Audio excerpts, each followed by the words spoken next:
These ladies, and I'm a WNBA fan, it's been a good season. They cannot have fucked this Caitlin Clark thing up any worse if they tried.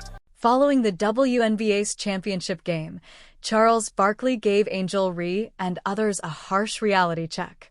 Some of these players need to stop being jealous and start being grateful for what Caitlin Clark is doing for this league, Barkley said, after the investigation found no evidence of fan misconduct or racial insults during the Fever game.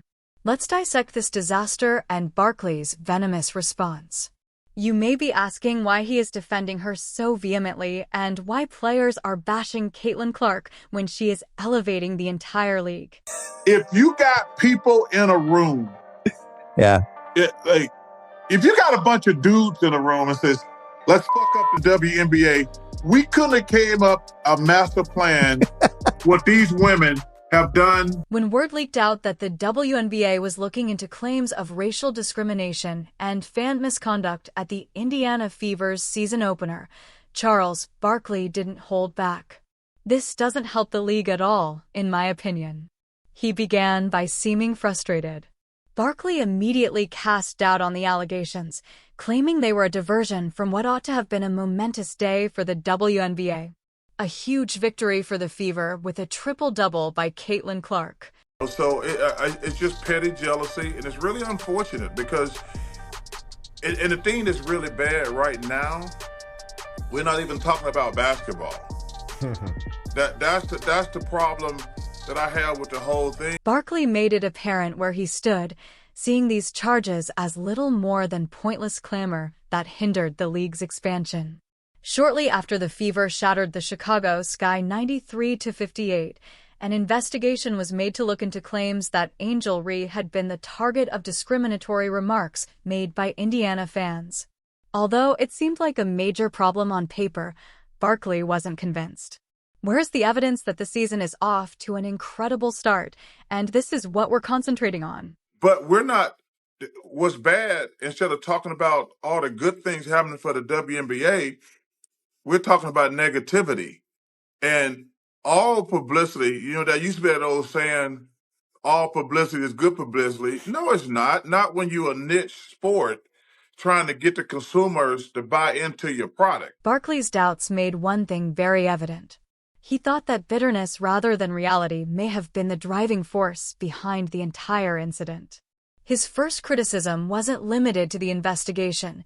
He also implied that players like Reese were inciting controversy rather than acknowledging the league's growing prominence.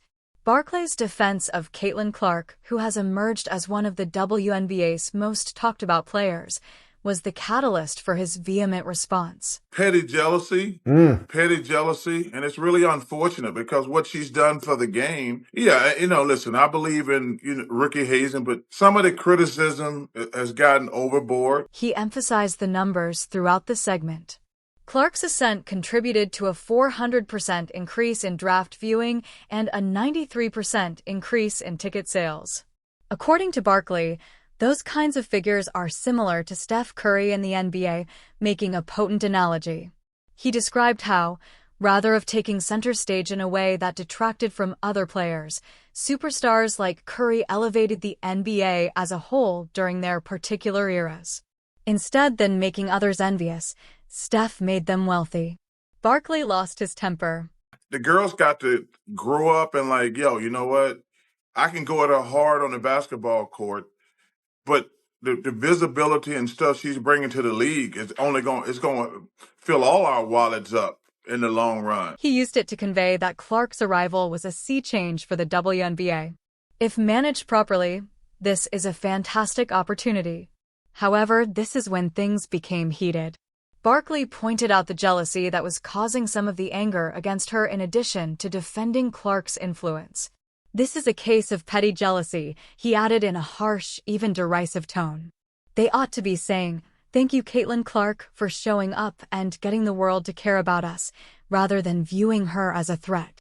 Barkley's annoyance was evident. But the stuff toward her is petty and jealous. And the thing I love about her, she She never says a word. But there's been so much negativity, and a lot of it is just petty jealousness. He saw a bigger problem with the league's players concentrating on discrediting one another rather than advancing the league as a whole, not just unfair accusations. Rather than acknowledging her influence, other actors were determined to skew the story. Barkley made it apparent that he wasn't only upset about the accusations, he was also upset that the WNBA permitted the controversy to overshadow Clark's triple-double and the Fever's dominance in their opening game. But like I say, it's just a lot of petty jealousy out there, and it's really unfortunate. Taken away from the women's game. Because no matter what sport, if you're talking more about something other than the sport, so anything, this is just taken away from the game, in my opinion. There was an unnecessary cloud of negativity over moments that should have been hailed as a great start to the season. This league's got enough problems without players turning on each other, he said with a sigh. What's the message to fans that we'd rather focus on improving stuff than the court itself? According to suspicion, nothing happened, and the old fan base followed the Fever players. Fans of Fever by the time his takedown was over, Barkley's posture was uncompromising. He paused to emphasize that some of these guys need to learn to be thankful instead of envious. Caitlin Clark is drawing attention to this league in a way that most others couldn't. His candor wasn't just eye-catching, it encapsulated the annoyance of supporters and pundits alike who wanted the WNBA to prioritize expansion over division. With the investigation's findings expected to further clarify his allegiance, Barkley left no room for doubt. Just as suspected, nothing. And that other fan base, the old fan base, came after the Fever players, Fever fans. The results of the WNBA inquiry have been out, and they are extremely apparent. The claims of racial discrimination and fan misconduct during the Indiana Fever season opening were not supported by any evidence. That's correct.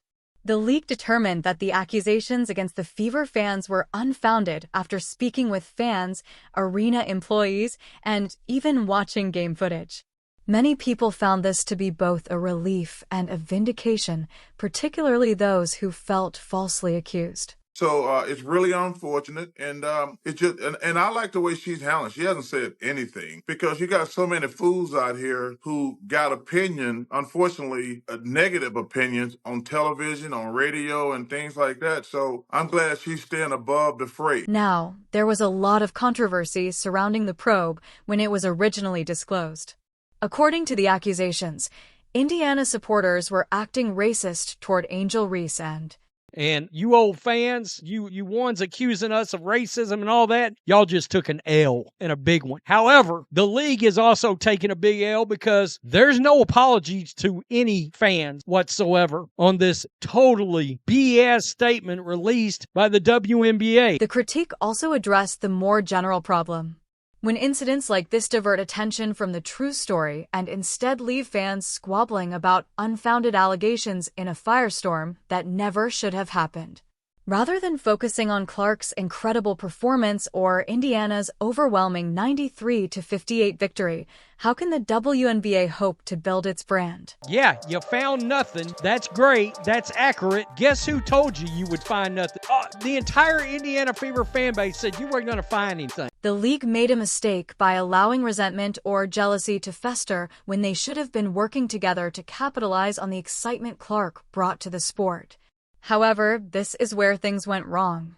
The findings of the probe did not only exonerate Indiana supporters. It completely supported Barkley's arguments right away. The WNBA is committed to fostering a safe and inclusive environment for everyone and will continue to be vigilant in enforcing our fan code of conduct. Where is the apology to your fans? His skepticism, his desire to get together in support of Clark, and his contempt for needless dispute when the league's conclusions were eventually made public, everything was confirmed. Barkley's advice to players to prioritize opportunities over rivalry seemed even more pertinent at this point. And if anything, this whole mess strengthened his case.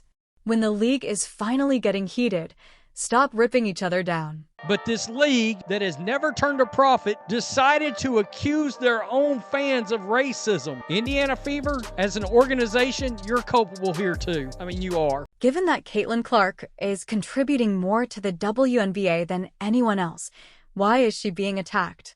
That is the query.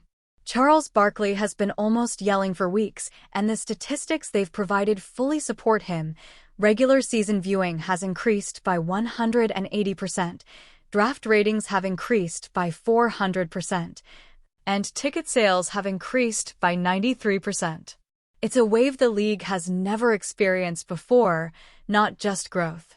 And one name is the reason it's all occurring: Caitlin Clark. I have a suspicion that outside of Indiana Fever game, there may be a boycott of every other game in your league. And of course, judging by the ratings, sometimes it looks like there already is a natural one. Here's the reality, though. Barkley continues to pound. Buzz like this isn't assured.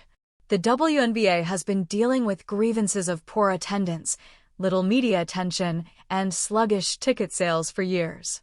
After Caitlin Clark appears, sports networks start discussing the league on a daily basis. Fans who didn't usually watch WNBA games are now purchasing tickets, merchandise, and even sharing highlight clips of Clark's on-court exploits. Without hesitation, Barkley stated, "She's not just a great player. Being able to do what no one else could makes her a superstar. That is the source of the stress." I don't know what it is with the old fandom. I don't know what it is about fans of other teams. But, man, they didn't want regular sports fans to enter their arena. We're here. We're here. And we don't take things like this lying down. We don't stay quiet. However, it isn't popular with everyone. After spending their entire careers attempting to make the WNBA famous, several players are now watching headlines highlight a sophomore. Barkley is not disregarding their annoyance. He understands the amount of work required to succeed in professional athletics, but he finds jealousy to be a distraction. He clarified, "This isn't about you being ignored." Clark's goal is to improve everyone's appearance. I mean, they can't handle criticism. Again, a statement was made about hostile environment. Visiting arenas are hostile environments, and they have always known to be so. Question mark. He went into additional detail when Steph Curry fundamentally altered the NBA's perception of the three-point shot. He wasn't despised by other players for being its spokesperson. Rather, their teams profited from increased viewership, larger contracts, and higher ratings. Steph Curry added excitement to the NBA, and Caitlin Clark is now doing the same for the WNBA. Barkley asserted that the league cannot afford to ignore her as a revolutionary force. Never forget, this BS investigation led to thousands of people spewing hate speech towards Indiana Fever players. He's also not incorrect. Due of Clark's visibility, sponsors that previously paid little attention to the WNBA are now lining up to become engaged.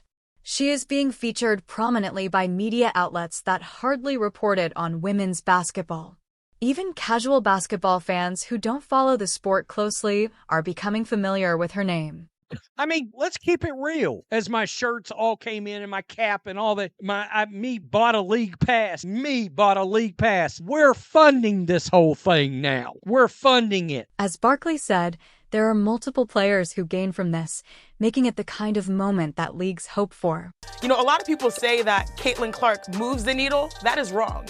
She is the needle. She dictates. We all know what she's done on the floor. It's history, right? But off the floor, my goodness. More people watching Caitlin Clark equals more people watching the WNBA overall.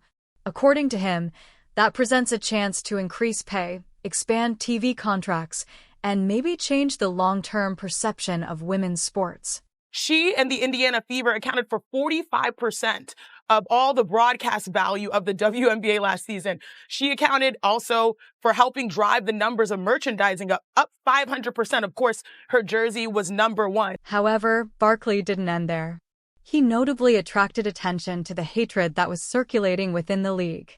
This girl is incredible. What she did in college for women's basketball, what she's doing in the WNBA. She turned the Fever were 1-8. They have a winning record now. But the number of attention, eyeballs, she's brought to college and the pros, and for these women to have this petty jealousness, you say to yourself, damn, what is going on here? He's also not incorrect. Due of Clark's visibility, Sponsors that previously paid little attention to the WNBA are now lining up to become engaged. She is being featured prominently by media outlets that hardly reported on women's basketball. Even casual basketball fans who don't follow the sport closely are becoming familiar with her name.